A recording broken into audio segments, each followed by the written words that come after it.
Ladies, gentlemen, distinguished guests, last-minute essay writers, people who swore that they would be here on time, and those who are only attending because they clicked the wrong link. Welcome. We gather today for an occasion so momentous, so historic, so profoundly overdue that it was originally scheduled for 3 months ago.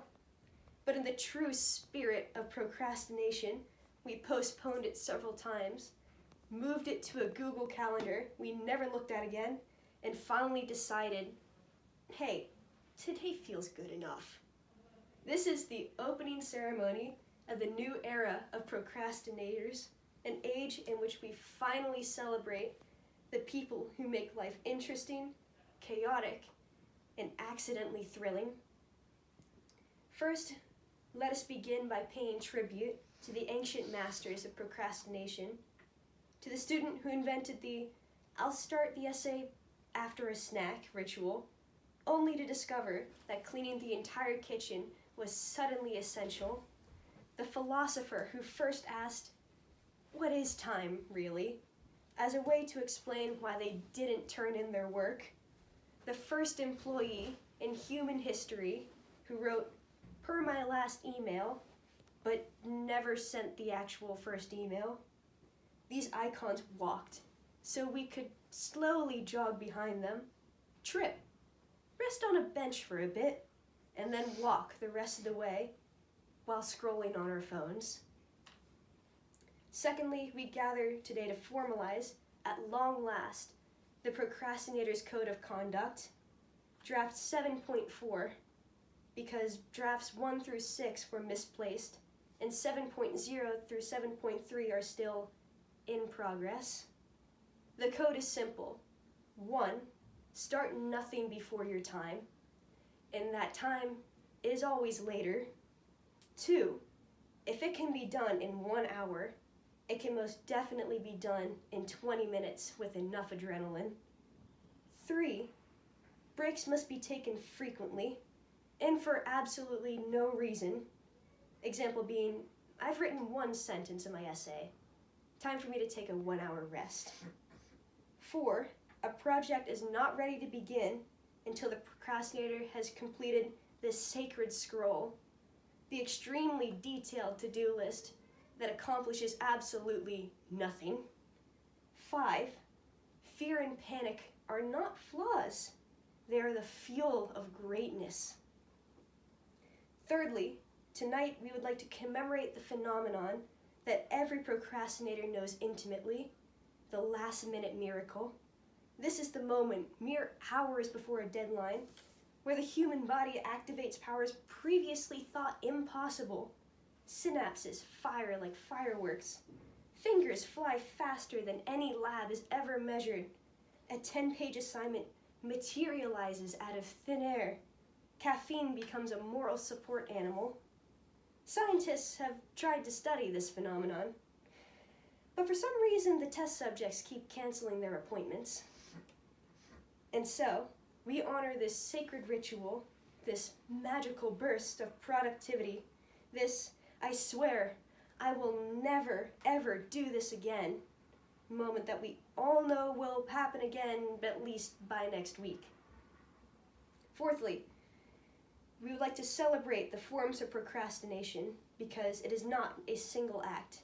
It is a lifestyle, a philosophy, a dazzling spectrum of behaviors, each uniquely beautiful.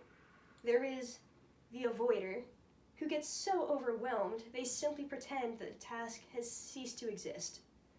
The time traveler, who believes, sincerely, that future them will be a completely different person, more responsible and more time efficient by the time the deadline rolls around. The busy bee procrastinator, who suddenly cleans their entire house to avoid writing a single email.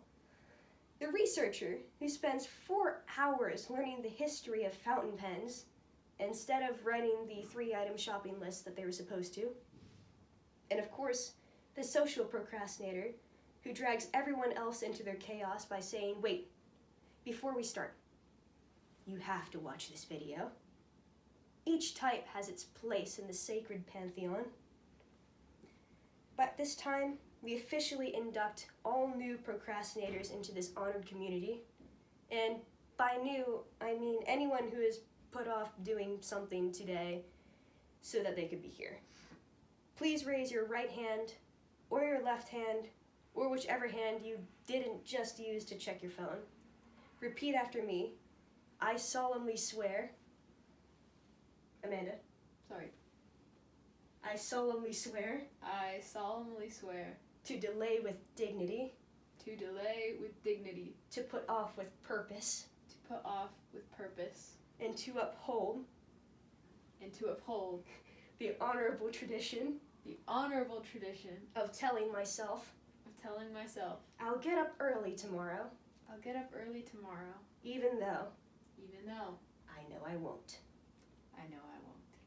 Congratulations. You are now fully certified card-carrying members of the Order of Procrastinators. Your membership cards will be mailed sometime soonish. As we step into this new era, let us dream boldly, just not right this second. We envision a world where tasks complete themselves, where deadlines politely adjust themselves, where I'll have it to you by the end of the day becomes an acceptable unit of time, covering any day in any month of any year. We dream of a generation that embraces its chaotic creative energy in a society that recognizes what procrastinators already know. Pressure isn't the enemy. Pressure is the power-up. Diamonds are formed under pressure. And someday, though not today, we will truly transform the world. My friends, my fellow adventurers in postponement, my kindred spirits in chaos, today we honor not failure, but style, not delay, but dramatic timing, not avoidance, but improvisational brilliance. For in the end, procrastinators always arrive, maybe not early, maybe not ideally, maybe not even awake, but always, always right at the final moment when it counts. Thank you for joining this historic occasion.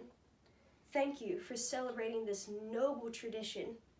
And thank you, truly, for waiting this long to get started. Now go forth, slowly, eventually, and do great things, just as soon as you feel like it. Thank you.